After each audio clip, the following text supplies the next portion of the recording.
معنا على الهاتف الصحفي أحمد الجمال. أحمد، اطلعنا على المخدرات بمنطقة القناة بالتنسيق مع مديرية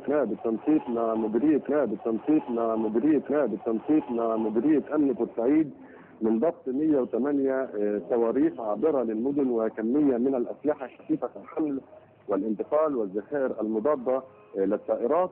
المعلومات ضحى وردت من الإدارة العامة لمباحث المخدرات، وتم التنسيق بينها وبين إدارتي المباحث الجنائية ببورسعيد ودمياط بالتعاون مع قطاع الأمن المركزي بالإسماعيلية، وتم نشر أكمنة على طول الطريق بين دمياط وبورسعيد وبالقرب من منطقة الدودة.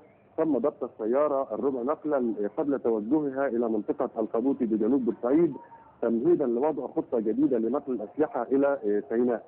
وبحصر المضبوطات وجد 108 قطعة سلاح من المقذوفات المضادة للطائرات مع 3 متهمين، أحدهما يحمل جواز سفر فلسطيني والآخرين مصريين.